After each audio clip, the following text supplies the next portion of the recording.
Rigathi Gachagua has simply decided that whether we like it or not, he must be recognized in the Kenyan politics. Ladies and gentlemen, why am I saying this? I'm saying this because just after having an electric speech in Meru, Rigathi Gachagua now ended up to hold what he called an interview with KTN, of course, news. Ish, it was burning. And I'm telling you, you guys who watched that interview, Rigathi Gachagua has decided to completely destroy William Ruto and Kithure Kindiki.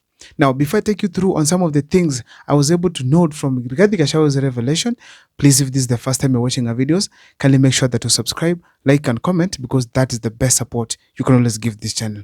Number one in my list, it's about the removal of Martha Koome, which means William Ruto started removal of Martha Koome long way back. So it is just simply trying to execute his plan. Then probably William Ruto is seriously planning to remove Martha Koome from office. If it is true what Rigathi Gachagua is saying, then there's a likelihood that William Ruto is going to remove Martha Koome from office. When I look at it clearly, what could be the issue as to why William Ruto wants to remove Martha Koome from office? I said before in another video that it's only about 2027 politics. Like Kipchumba Murkomen, Oscar Sudi had said very well that if votes are not enough, then come 2027, you're going to add to make them enough. That means there'll be rigging of election. And once that happens, there'll be a Kenyan who will go and file a case or a petition in the Supreme Court. And the Supreme Court, the way it is, it must give a very fair judgment. Because when I heard Justice Lenaola speak, and now they're targeting the 7 judge bench of the Supreme Court, that means these people are completely going to rule against President William Ruto. That is a clear indication that as we speak today, William Ruto does not completely want to lose the election in 2027. But Rigathi Gachagua has seen it from a distance. Now, probably if he is right with what he's saying, then Kenya as a country, we are in danger. If it's true that Martha Koome is being removed from office based on the failure to adhere to William Ruto's instructions, then as a country, we are having a dangerous person in power. Why am I saying this? There's no way you can go against the Constitution and then expect those who bestowed you the powers to protect the Constitution are safe. There's no way. There's no way that can happen. If it is corruption, we all know who should resign first. It's not Mama Martha Koome. It's not Mama Martha Koome. And actually, in several occasions, Martha Koome, I can blame her on many other things, but not on corruption, maybe, according to me. Why? I can blame her on one basis. She does not offer the leadership that is needed. In that, she's able to bring reforms here and there. She's about herself being the Chief Justice, and that is it. But when you want to remove her from office the way Rigathi was removed, I feel strongly that that is a wrong move for this country, and probably as a country we must stand against this. Now, not just Mama Martha Koome, like the entire judiciary, the entire Supreme Court judge bench, it is corrupt coincidentally, and they should all go home. They need to be investigated and then swept out of the judiciary. That is intimidation of the judiciary.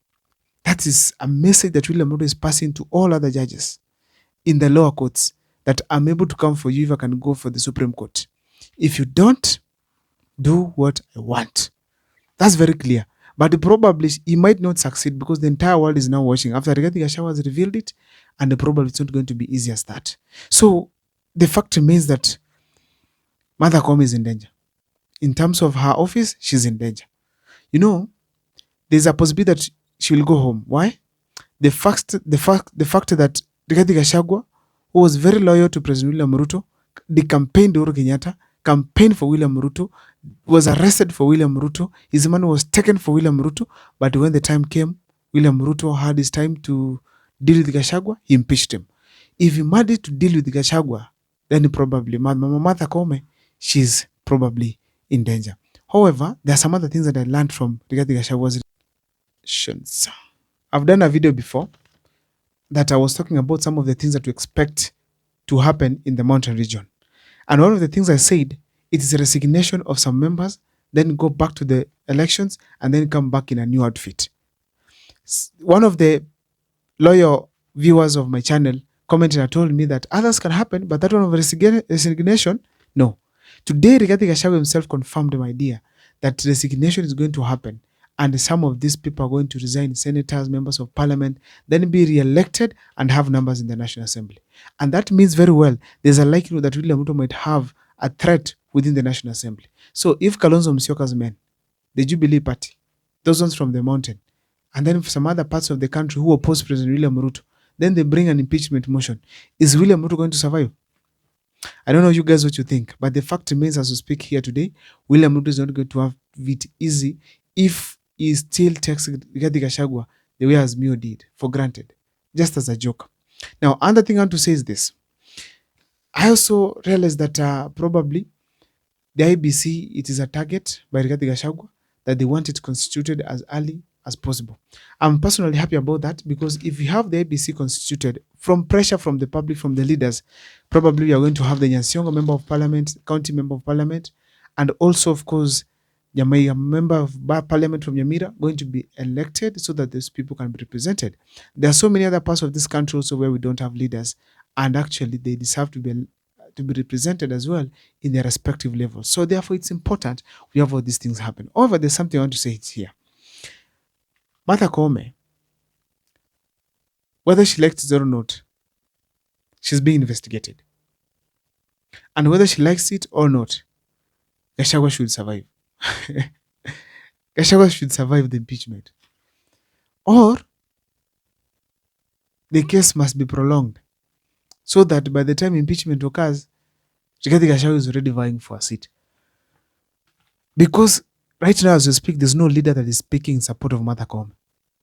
The way you hear the tune is being danced by Raila Amolo Odinga's men towards William Ruto's side, it means very well that nobody can fight for Martha Koome. And Rigathi Gachagua therefore must be very relevant in the Kenyan politics. Because despite that she was elected without, based on competence, the fact is that she's being fought tribally. That's the fact. So in a nutshell, she has to get some tribal protection. And that's how Rigathi Gachagua comes in. No one else is able to do that. No one else is able to do that. So therefore, Rigathi Gachagua is doing the right thing when it comes to protecting Mama Martha Koome. We cannot just have people be removed from office, people being sacked, whether you are performing or not, and then we just keep quiet as Kenya. Now, I was watching certain clip before, Mishra, the MP for Keses, former MP for Keses. This gentleman, despite he was benefiting from the government, especially NHIF, a lot, the fact remains that he worked for the people of Keses. At least in every household, he had an impact. But when the time came for him to be removed from power because of being in Jubilee, the government did not care. Ruto and his team did not care, not even the government. Ruto and his team and Oscar, they did not care on the help that he was giving the people locally. They only wanted him to be loyal. And that's the dangerous motive that we have in this country, where some leaders who are in power, they want everybody to be loyal to them so that at least when they're elected, they have numbers, forgetting that they are supposed to deliver services. That's how Moi University came to fall.